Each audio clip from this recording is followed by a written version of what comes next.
Nordic Beast here, and welcome back to the Shipyard. So, I recorded this video a couple of times. I've been messing around with OBS, and after a couple of tutorials, I've gotten better at recording, but because of different trial and error, I actually completely edited this episode and had it done, and then realized that there was a black box around it, because it was like not scaled correctly in editing. And it was because of the size of it in recording, and I found a way to kind of dip it down in size, actual resolution, to be able to record. I digress. So I would have had this out a couple of days ago, but then my computer started being difficult as well, where basically it wouldn't start up, and it wouldn't load through the video card and such. So I had to take out my video card, use a HDMI cable, hook it to my TV to find that it said no boot disk. I would then have to load it up, tell it to reset the settings, and to save, exit, and reboot, and it would work. So now I know how to do this without being able to use the monitor. I know a key sequence to go to. Reading about it, it might be my hard drive or my motherboard. Unfortunately, I think it might be my motherboard, which I don't like. But I'll have to get it looked at and everything. So anyway, like I said, I would have had this out a couple of days ago. But in the meantime, go ahead and show you guys what I've been working on. So first is this. This is the Vanguard. This is heavily based on the Thunderbolt Star Fury from Babylon 5. I'll go ahead and load up a picture here. Yeah, there you go. Anyway, so as you can see, there's a lot of similarities, but it's not identical. I went with all vanilla, as I usually do. It's a vanilla world other than the background. I like skyboxes, because they don't really affect the game itself, just what you're looking at. But anyway, the Thunderbolt Star Fury is both atmospheric as well as spacefaring. Well, this one is only spacefaring. Just there was no way I could really fit in atmospheric thrusters. It would have really diminished its space performance. And in space, it's actually one of the better fighters I've ever put together. It's the configuration. It's the fact that everything's so spread out. So this thing could take a lot of damage. So you could like rip off one of these whole engine pods, and it would still be a very effective ship. So you definitely feel, you know, obvious sluggishness, but it would still be a pretty tough ship. So this thing would be quite survivable. It would still give you quite the edge in battle, even with damage. It's kind of on the small side, though. I mean, physically, because there's not much to the fuselage. I mean, there's not much to be able to take a hit outside the cockpit. So, other than the actual engine pods themselves. Hi, son. So, the actual Thunderbolt has a Gatling plasma cannon right here. Since obviously we don't have that in game, I went with 4 cannons. I've got the 4 rocket pods, as you see under here, because it usually carries missiles. So I went with the 4 rocket pods and Whiplash's weapon sequencer script, which I really like. And it runs on a single large reactor, which we have access to back here. Right here. And as you see, I still have the atmospheric fins back here, which I think look really cool. And then last but not least, I'll go ahead and show you guys this. I have the configurable LCD script. So you have speed here and oxygen here, which I've noticed in atmosphere, or I'm sorry, in creative mode, it only goes to 50%. It doesn't go any higher. So go ahead and accelerate, and you can see the speeds going up here. It actually accelerates quite well. At 34,000 kilograms, and this thing is loaded with ×1 inventory. So got 3 ammo boxes per, which I'm pretty sure I can carry more, but I've only got 4 rockets per, and 100 uranium in it. So. And, I mean, at full thrust, that's 9 hours of thrust at 100 uranium. Which, 100 uranium, once you get far enough into the game, start building fighters and large ships, it's 100 uranium's nothing. So, yep, that's the Vanguard. I really, really like this ship. One last thing about it is its roll rate is kind of crappy. You see here, because it has 4 gyros. Look at the bottom right there. but that's because of how wide it is with the wings and everything. But I mean, otherwise, its maneuverability is alright. its directional thrust is outstanding. Accelerates well, decelerates well, and its maneuvering is excellent. So I will be posting this on the workshop, so expect to see this soon. Alright, next up here is my multi-purpose station. This guy right here. So, I designed this off of this frame that you see over here. So this frame is made by this guy here. Details. I don't know how to say his name. DVLWSERE. Devilsware, I guess.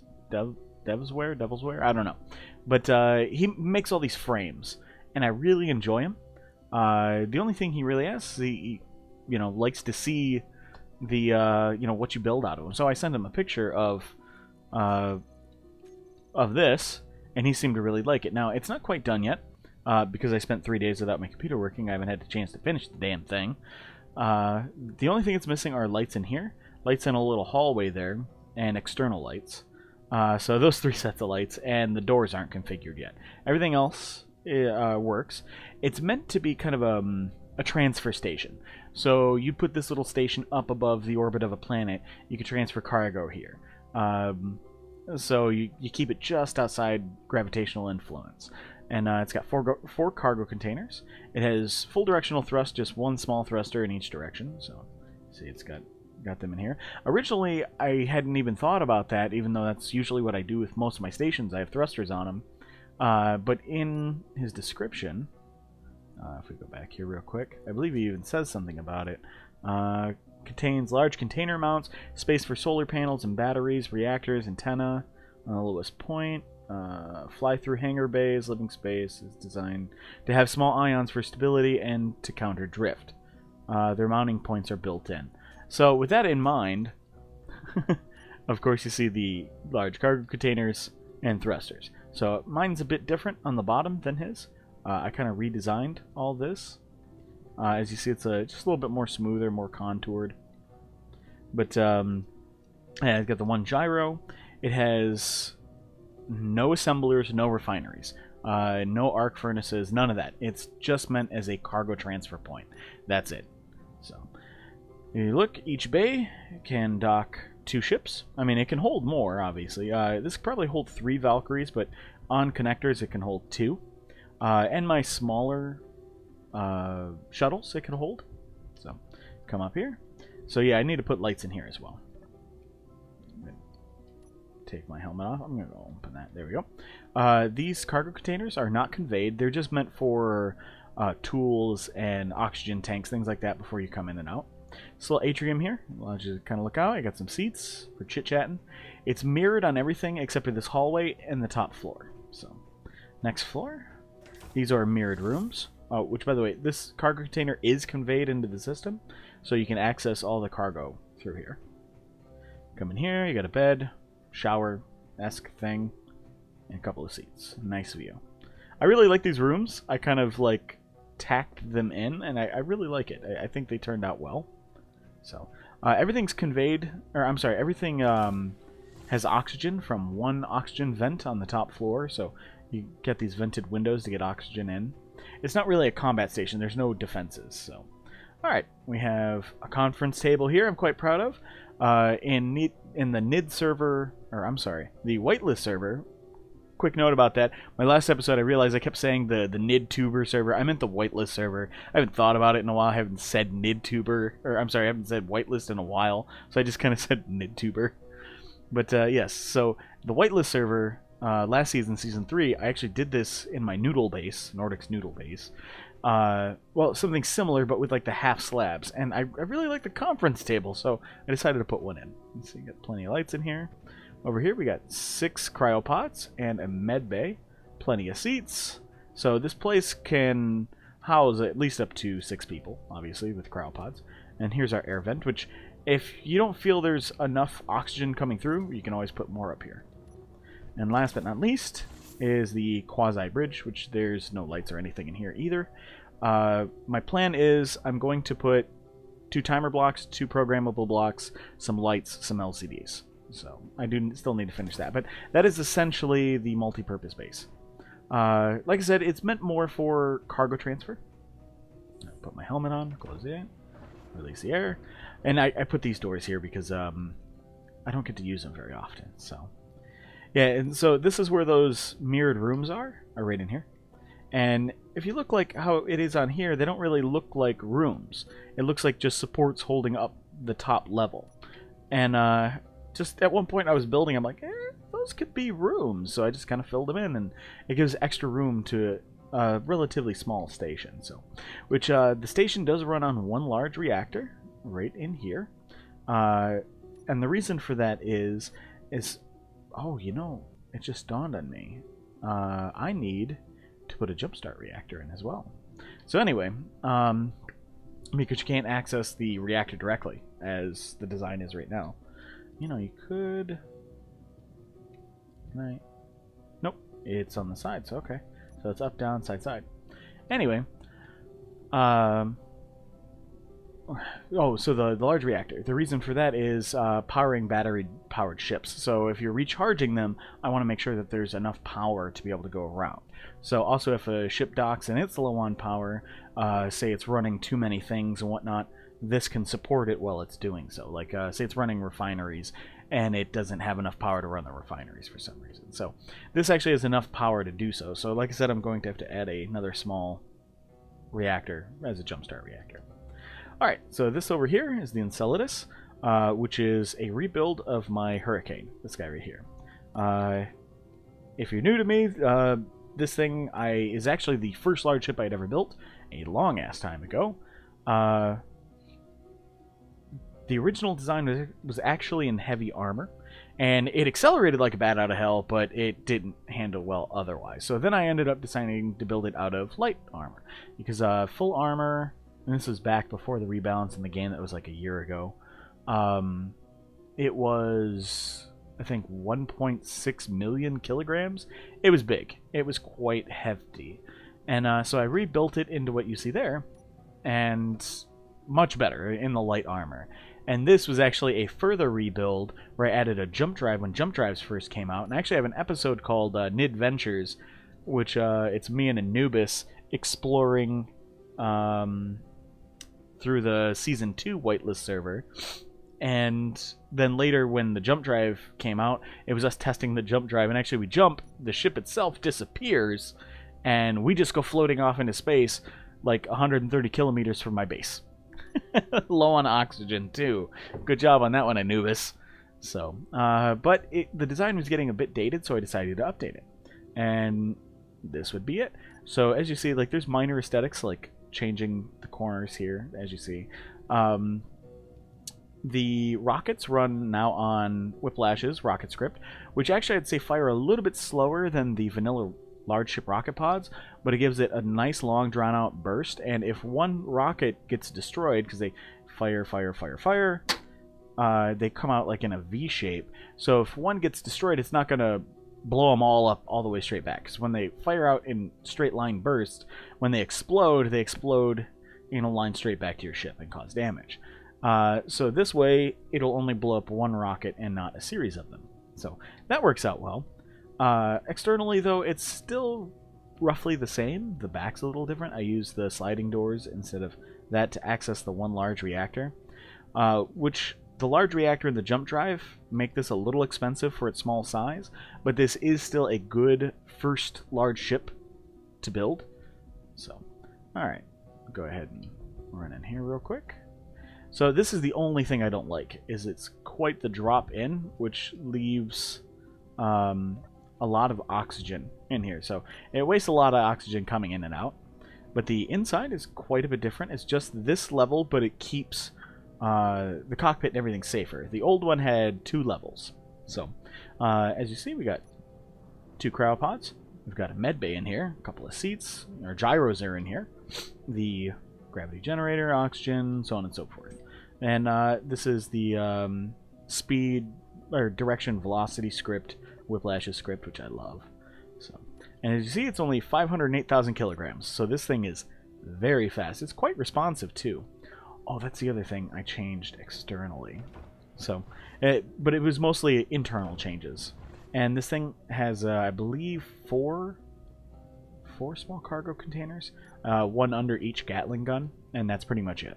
So, So this is the other bit, is I removed the top antenna, as you see over there, because it's expensive. You don't need 2 antennas. So I moved the top antenna, and I removed the laser antenna, and put in an extra thruster. I didn't really use the laser antenna all that much. It was kind of a... Oops, sorry, hit my headphones. It was kind of a bad place for it, and it needed extra reverse thrust. So overall, I really like it. It is on the workshop. I'll go ahead and put the link in the description down below. So, okay. So, last bit I want to show you guys. F8. Let's go ahead and fly around the planet here. This little waypoint.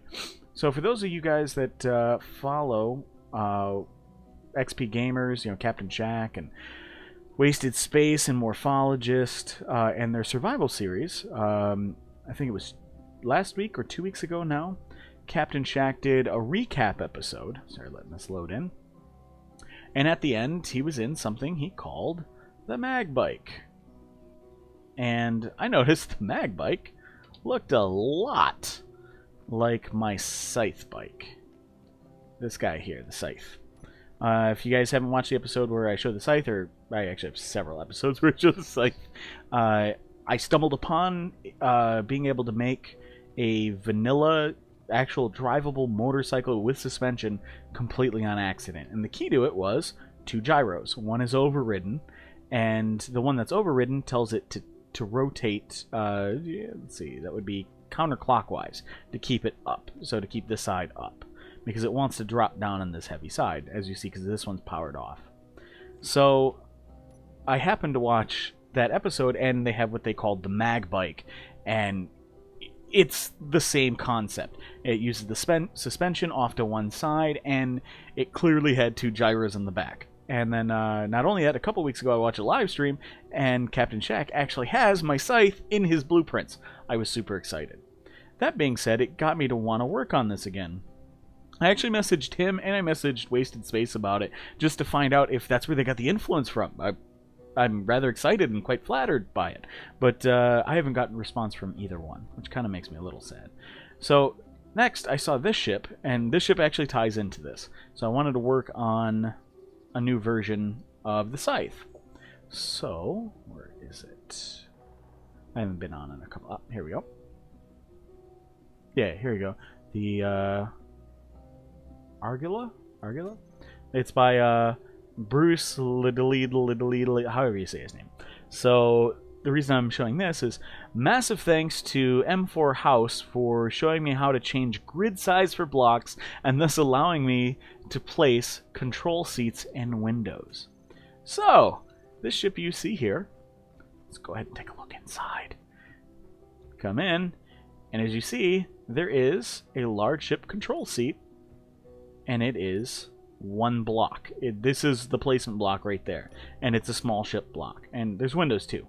And the ship itself is really cool. I gotta admit, he really thought this design out. I mean, you got lights on that you can turn off. You got a bed here made out of a large LCD and a couple of slope blocks. Got some cargo containers here. We've got a bathroom here, which is supposed to be sink, mirror, toilet. I'm assuming it's a garbage can. I'm pretty sure this is supposed to be the kitchen.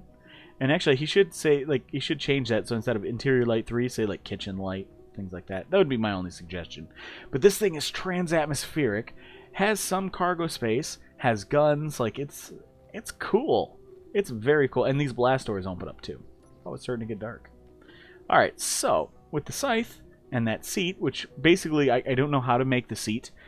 Basically, I took this, and I popped off the block holding it on, and I copied the seat. So I have... Yep.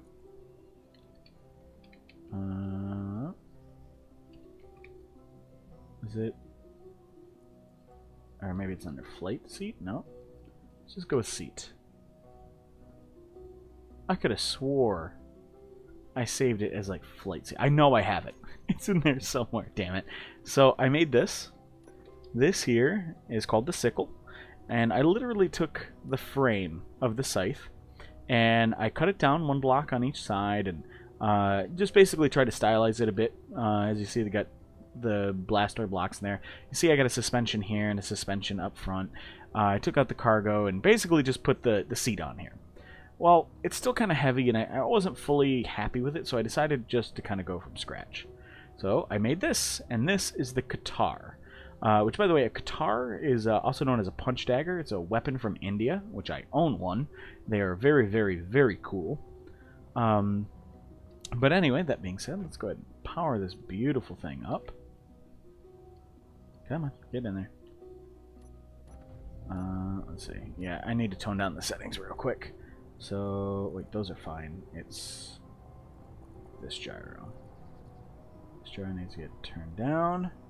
And this one to about 0.1. Yes. Will that work? No, that's too low. My bad. Alright, say 0.3. Much better. Okay.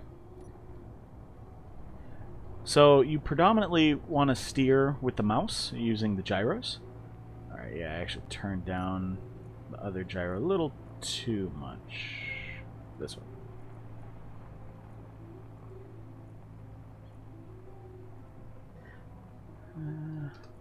There we go. That should be a little better. Yeah. So as you see, it's still dipping a little bit. I'll have to toy with it a little bit more. Let's go ahead and turn on some lights. There. Yeah. And there's my Valk nut, as you see on this side. Thank you, Whiplash, for that. I'm still so happy with that. And yeah, I got the little corner panel there, owner's name here. So you can go ahead and put your name on the bike. This has no cargo space except for the actual cockpit itself. You can put cargo into it when you're sitting in it. Here, I'm going to go ahead and stop the bike real quick. And the small reactor is right here for it. So the seat kind of clips through. Now the only thing I have not tested, and I really should, I will soon, and I'll post on the workshop page about it. It's not posted yet, but I'm going to post the workshop page soon. Whether this can be built in survival or not, I don't know. So hopefully it can. And the reason I say hopefully is just because of this cockpit seat. I don't know if survival will recognize it as a block to be able to place and build. So I do need to try that. That aside, this thing is fun as hell. So, I mean, you can still post it creative and play around with it and drive it. I actually like this more than the Scythe. I'm quite pleased with the Qatar. I think this thing is really cool. So, let me know what you guys think. So, yeah. Well, if you guys enjoyed, please hit that like button, and I'll see you guys next time.